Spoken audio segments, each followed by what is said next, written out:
देखिए, अपने नेक्स्ट गद्यांश में कवि क्या कहना चाहते हैं कि काली तू रजनी भी काली, काली तू रजनी भी काली, शासन की करनी भी काली, काली लहर कल्पना काली, मेरी काल कोठरी काली, टोपी काली कमली काली, मेरी लोह श्रृंखला काली, पहरे की हूँ कृति की व्याली, तिस पर है गाली ए आली। कवि कह रहे हैं यहाँ पर, कोयल को संबोधित करते हुए कहते हैं कि हे कोयल, तेरा रंग काला है, तेरा रंग काला है, आज की जो रात है वह भी गहरी काली है। तेरा रंग काला है, तू काली से तात्पर्य तेरा रंग काला है, रजनी भी काली, और रजनी से तात्पर्य है रात, और तेरा रंग काला है और आज की जो रात है वो भी गहरी काली है। इस ब्रिटिश शासन की करतूतें भी काली हैं, इस ब्रिटिश शासन की करतूतें भी काली हैं, अर्थात अन्यायपूर्ण हैं। कारागृह में रहते हुए मेरे मन में कई भयंकर कल्पनाएं और भावनाओं की काली तरंगी उठ रही हैं। मेरी काल कोठरी काली से तात्पर्य है कि जो कारागृह में रहते हुए मेरे मन में कई भयंकर कल्पनाएं और भावनाओं की काली गहरी तरंगें उठ रही हैं। मेरी काल कोठरी काली, टोपी काली, कमली काली, जो भावनाएं उठ रही हैं, मेरी काल कोठरी जिसमें मैं बंद हूँ वह भी अंधकार अर्थात काली है। मुझे ओढ़ने के लिए जो दी गई टोपी और कंबल का रंग भी काला है, मेरी टोपी भी काली है और मेरा कंबल भी काला है।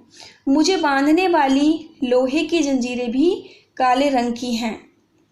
इस काले अंधकारपूर्ण अन्यायपूर्ण वातावरण में पहरेदार की हुंकार मुझे सरपणी के समान ढसने वाली लगती हैं।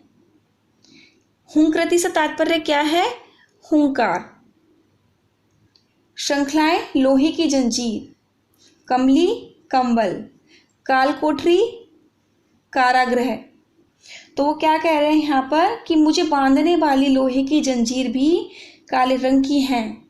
इस काले अंधकारपूर्ण अन्यायपूर्ण वातावरण में पहरेदार की जो हुंकार मुझे सरपणी के समान ढसने वाली लगती है। इतना अन्याय होने पर भी मुझे कारागृह के सिपाहियों द्वारा गालियां सुनने को मिलती हैं।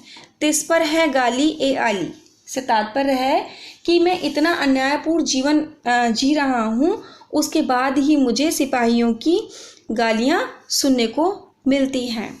इस काले संकट सागर पर मरने की मदमाती कोकिल बोलो तो अपने चमकीले गीतों को क्यों कर हो तैराती। कोकिल बोलो तो, हे सखी कोयल, कारागृह के इस संकटपूर्ण समुद्र में तुम क्यों मरने की ठान कर आई हो, अर्थात यहाँ पर इतने गहरे दुख में क्यों आई हो। तुम मस्ती से यहाँ गा अवश्य रही हो, किंतु यहाँ तुमने जीवन का कोई भरोसा नहीं किया, या तुम्हारे जीवन का कोई भरोसा नहीं है। तुम पर सदा संकट के बादल छाए रहे हैं। तुम अपने प्रकाश भरे आशा और उत्साह से भरे गीतों को इस अंधेरी रात में, वह भी कारागृह पर मंडराकर क्यों व्यर्थ कर रही हो, अर्थात तुम अपना समय यहाँ पर क्यों व्यर्थ कर रही हो। मुझे स्पष्ट अपने मुख से बोलकर बताओ कि तुम यहाँ पर किस लिए आई हो। तुझे मिली हरियाली डाली, मुझे नसीब कोठरी काली, तेरा नभ भर में संचार, मेरा 10 फुट का संसार। तेरे गीत कहावे वह, रोना भी मुझे गुनाह, देख विषमता तेरी मेरी, बजा रही तिस पर रणभेरी। तुझे मिली हरियाली डाली से तात्पर्य है कि हे कोयल, तुझे बैठने के लिए हरी डाली मिली है, तुझे बैठने के लिए हरी डाली मिली है। तू प्रकृति के आंगन में स्वतंत्र विचरण कर रही है, अर्थात तू स्वतंत्र रूप से घूम रही है। मुझे अंधेरी कोठरी में रहकर ही घुटन महसूस होती है, या उस घुटने में रहना पड़ता है। तू तो स्वतंत्र रूप से विचरण कर रही है और मुझे उस कोठरी में ही रहना पड़ता है जिसमें मेरा दम घुटता है। तू खुले आकाश में विचरण करने वाली पक्षिणी है। तू खुले आकाश में विचरण करने वाली पक्षिणी है। पूरे नभ में तेरा अधिकार है। तेरा नभ भर में संचार से तात्पर्य है कि तेरा पूरे नभ में अधिकार है, जबकि मेरी विचरण सीमा मात्र मेरी बंदी गृह का 10 फुट का सीमित कक्ष है। तेरा संसार है विचरने के लिए, घूमने के लिए, और मेरी सीमा कहाँ तक है? 10 फुट के एक कमरे तक। मैं अपने बंदी गृह से बाहर घूम भी नहीं सकता।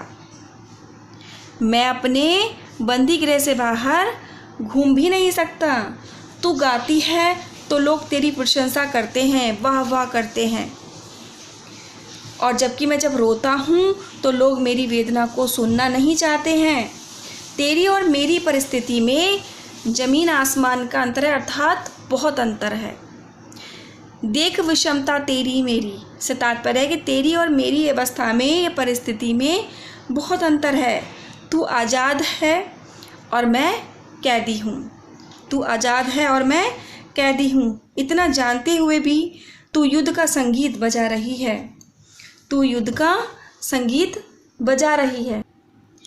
इस हूँ कृति पर अपनी कृति से और कहो क्या कर दूँ। कोकिल बोलो तो मोहन के व्रत पर प्राणों का आसव किसमें भर दूँ।